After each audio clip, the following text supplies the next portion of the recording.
In Christian theology, one of the most profound mysteries is the nature of Jesus Christ. How can he, being fully divine, also be fully human?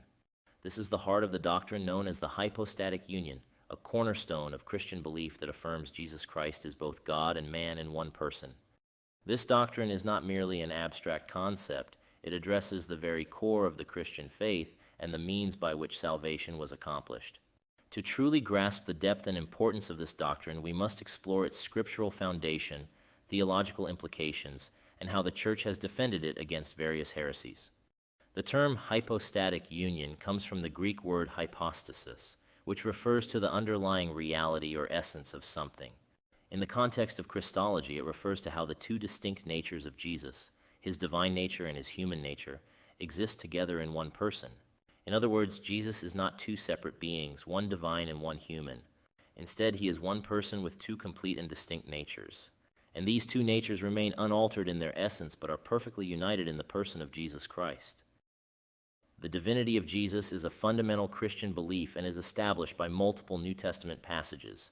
The Gospel of John is especially clear about this. In John 1:1 we read, "In the beginning was the Word, and the Word was with God, and the Word was God."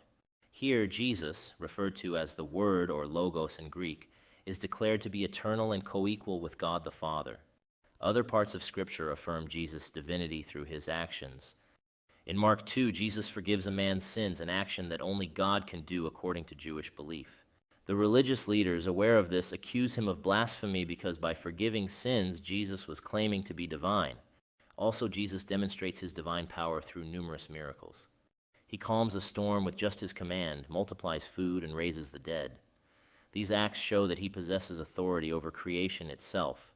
Jesus was also worshipped by others, and worship is something due only to God in Jewish and Christian tradition. Yet Jesus is worshipped by his followers, indicating that they recognized his divinity. Equally important to Christian belief is that Jesus was fully human. This is crucial because in order to redeem humanity, he had to fully participate in human life, sharing in its limitations and sufferings. The incarnation, as described in passages like Philippians 2:6-8, tells us that although Jesus was in the form of God, he emptied himself and took on the form of a servant, being born in the likeness of men. Jesus' humanity is evident in numerous aspects of his life. Jesus experienced hunger, thirst, fatigue, and pain. These are natural human experiences, showing that he fully shared in the conditions of human existence. Jesus expressed a range of human emotions. He wept at the death of his friend Lazarus, felt compassion for the crowds, and experienced grief in the Garden of Gethsemane. His relationships with his disciples, friends, and family members also point to his full humanity. The ultimate evidence of Jesus' humanity is his death on the cross. By dying, he fully entered into the human experience of suffering and death, making it possible for him to redeem fallen humanity. Hebrews 2:17 explains, "For this reason he had to be made like them, fully human in every way, in order that he might become a merciful and faithful high priest in service to God, and that he might make atonement for the sins of the people." It is important to explore the theological and historical context surrounding the development of the doctrine of the hypostatic union.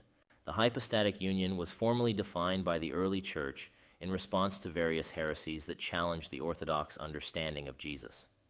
Heresies like Arianism, which was the belief promoted by Arius in the 4th century, denied the full divinity of Jesus, claiming he was a created being. The Church rejected Arianism at the Council of Nicaea in 325 AD, affirming that Jesus is of the same substance as the Father. Another heresy, known as Nestorianism, was a challenge to the early centuries of Christianity. Nestorius, a 5th century theologian, proposed that Jesus' human and divine natures were so distinct that they amounted to two separate persons. This view was condemned at the Council of Ephesus in 431 AD, which upheld the unity of Christ's person. Another popular heresy in the 5th century was monophysitism, which taught that Jesus had only one nature, which was a fusion of his divinity and humanity. The Council of Chalcedon in 451 AD responded by defining the hypostatic union, emphasizing that Jesus has two distinct natures that are united in one person. The hypostatic union remains a mystery in many ways.